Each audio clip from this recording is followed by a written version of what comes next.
Assalamu alaikum 10th class. Today we will start our next chapter, that is homeostasis. Basically in homeostasis we discuss about the body temperature, body equilibrium, body conditions. Homeostasis may be defined as the maintenance of the internal condition of the body at equilibrium despite changes in the external environment. For example, the core temperature of the human body remains at about 37 degrees Celsius about despite fluctuations in the surrounding air temperature. It means that you can see that today it means the temperature is hot in these days. The temperature is about 40 plus about around 50, but the body temperature remains at 37. It means there are certain mechanisms working in our body which keep the body temperature at 37. Similarly, the blood glucose level remains about 1 gram per liter despite eating a meal rich in carbohydrate. If you eat the food which is rich with carbohydrate, but your body sugar level remains at 1 gram per liter, there are average 5 liter blood in human body. It means there is average 5 gram of sugar in our body. Body cells need the internal environment in which condition do not changes much.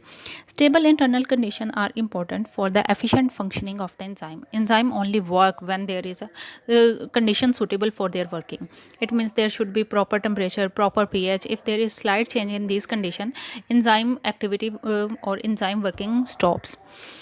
The following are some example of homeostasis. The first one is osmoregulation. It is the maintenance of the amount of water and salt in body fluid.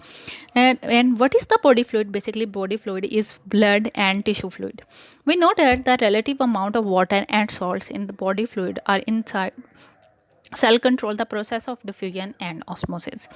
Basically, cell perform their activities with the help of diffusion and osmosis. It means they continuously exchanging the material with the other cell and with the surrounding by these processes. The next one is thermoregulation. The maintenance of the internal body temperature is called thermoregulation, as it is mentioned from the name. Thermo means heat. So it means we maintain our body temperature, that is 37, and we don't let it to change. Our body temperature remains at 37. The enzyme of body work best at particular temperature, that is optimum temperature. Any change in body temperature may affect the functioning of enzyme. If the temperature exceed from this limit, enzyme activity stops, so enzyme do not work at this temperature. Next is excretion, is also a process of homeostasis. In this process, the metabolic waste are eliminated from the body to maintain the internal conditions at equilibrium. There are certain type of excretion. It should be at the in the form of urine, in the form of feces, in the form of sweat or oiling, which occur at face. And what is metabolic waste? Metabolic waste means any material that is produced during body metabolism and that may harm the body. Basically, metabolic waste are produced from metabolic activities and it should be removed from the body, otherwise it can harm our body.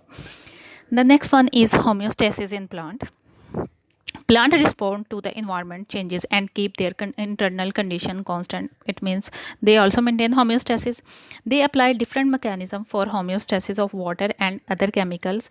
For example, oxygen, carbon dioxide and nitrogenous material, removal of extra carbon dioxide and oxygen. In daytime, the carbon dioxide produced during cellular respiration is utilized in photosynthesis, and hence it is not is a waste product. During daytime, there are two mechanisms occur in plant: respiration and photosynthesis. During photosynthesis, plant use carbon dioxide and water and produce glucose and oxygen. And oxygen is another product which is also known as byproduct. And plant use this oxygen for their respiration, and extra oxygen is removed from the body. At night, it is surplus because there is no utilization of carbon dioxide. It is removed from the tissue cells by diffusion. In leaves and young stem, carbon dioxide escapes out through stomata. In young roots, carbon dioxide diffuses through the general root surface, especially through root hairs. It means that the extra amount of carbon dioxide is removed from the plant through stomata. And what is stomata? Stomata are the certain pore present on the surfaces of young stems or leaves. It is present on the lower surface of leaves. Okay. and in root it is escaped through the root hair cells. Oxygen is produced in mesophyll cell, and mesophyll cell is basically the cell of the leaves. Particularly these are the cell of the leaves. As a byproduct of photosynthesis, after its utilization in cellular respiration, the mesophyll cell remove the extra amount of extra amount of oxygen through stomata. It means that oxygen is also waste product, but only during daytime. During daytime, when photosynthesis occur in plant, there is a large amount of oxygen produced in the plant body, which some of it which is utilized by the plant for respiration, and extra is expelled out from the plant body through stomata. Next is removal of extra water. We know that the plant obtain water from the soil, and it is also produced in the body during cellular respiration. During cellular respiration, glucose is broken down with the help of oxygen, and carbon dioxide and water is produced as a waste product. Plants store large amount of water in their cell for turgidity. Extra water is moved from plant body by transpiration. You have learned about that in previous class, transpiration in detail. At night, transpiration usually doesn't occur because most plants have their stomata closed. If there is a high water concentration in the soil, water enters in the root and is accumulated in the xylem vessel. Some plants, such as grasses, force this water through special pores present at the leaf tips or edges and form drops. The appearance of drops of the water on the tip or edges of leaf is called guttation. If there is a condition in which a large amount of water is available in the soil, this water is absorbed by the roots and it moves toward the xylem vessels. And from xylem vessels, these are forced to move out because it is extra water and plant can't hold this much amount of water. That's why it is removed from the plant surfaces, especially in grasses, from the tips and edges of the leaves, and it is removed from the body in the form of water drops.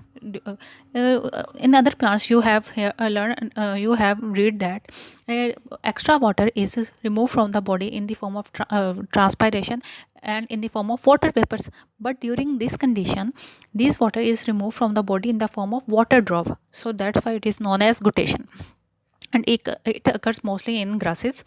Guttation is not to be confused with the dew, which condenses from the atmosphere onto the plant surface. Guttation and dew drops are two different terminology. Guttation is water drop which are removed from the plant body, and dew drop is the in the atmosphere, water vapor contains when the temperature fall. Due to decrease in the temperature, water vapors in the atmosphere condenses and form water vapors and settle on the surface of the plant. Water drops and settle on the surface of the plant. Removal of other metabolic waste. Plants deposit many metabolic waste in their bodies as harmless, insoluble materials. For example, calcium oxalate is deposited in the form of crystal in the leaves and stem of many plants, and for example in tomato.